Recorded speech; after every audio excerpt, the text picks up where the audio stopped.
16 ساڵ بەسەر ڕووداوەکانی 11 سێپتەمبەری ئەمریکا تێدەپەڕێت. ئەو ڕووداوانەی کە ئاڕاستەی پەیوەندی وڵاتان و شێوازی ئیدارەکردنی ململانێن نێودەوڵەتەکانی گۆڕی و دەرگای خستە سەرپشت بۆ دەستێوەردانی سەربازی لە نێو خۆی وڵاتان لەلایەن ویلایەتە یەکگرتووەکانی ئەمریکاوە.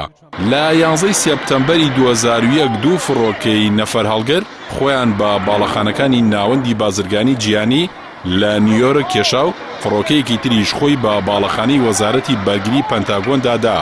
چوارەم فڕۆکە لەلایەن سوپای ئەمریکا لە نزیک شاکنسویڵی ویلایەتی پێنسڵڤانیا بەردرایەوە و لە ئەنجامدا سەرجەم سەرنشینەکانی ئەو چوار فڕۆکەیە کوژران بەهۆی ئەو ڕووداوەشەوە کە بۆ ئەمریکیەکان و جیهانیش چاوەڕوان نەکراو بوو نزیکەی 3000 هاوڵاتی کوژران.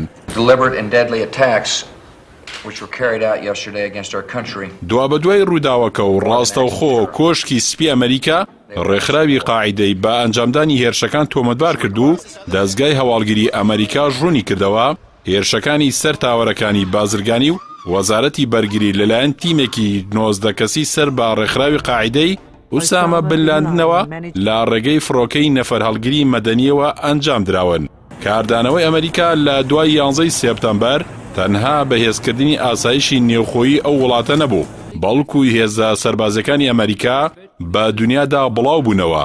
ئەوان چوونە ئەفغانستان و هێرشیان کردە سەر عێراق. لە دوای ڕووداوەکانی 11 سێپتەمبەر لە ژێر ناوی جەنگ دژی تیرۆر سوپای ئەمریکا لە دەیان وڵاتی دنیا بڵاو کرایەوە و بەوەش تواناکانی سەربازی ئەمریکا بۆ وەڵامدانەوەی هەڕەشە سەرەکیەکان لاواز بوو کە کوژرانی زیاتر لە 7000 سەربازی ئەمریکی و 50000 بریندار و 327000 شێوانی مێشک و 300,000 تری شێوانی دەرونی و تاسانی لێکەوتەوە. گەرچی لە دوای ڕووداوەکانی 11 سێپتەمبەرەوە ئیدارە یەک لە دوایەکەکانی کۆشکی سپی هەوڵی ئەوەیان داوە باوەڕ بە ئەمریکەکان بێنن کە جەنگ دژی تیرۆر لە دەرەوەی وڵاتەکان بۆ پاراستنی گیان و ژیانی ئەوانە. بەڵام میدیاکانی ئەمریکا باز لەوە دەکەن پێش 11 سێپتەمبەر هەڕەشە تیرۆریستەکان بۆ سەر ئەمریکا کەمتر بووە و بە بەراورد بە ماوەی دوای هێرشەکان کە دوای 16 ساڵ ئاستی هەڕەشەکان زۆر زیاتر بووە. بێجگە لە زیادبوونی توانا و ژمارەی ڕێکخراوە تیرۆریستەکان کە بەرژەوەندەکانی ئەمریکا لە نێو خۆی دەرەوەی ئەو وڵاتە دەکەنە ئامانج.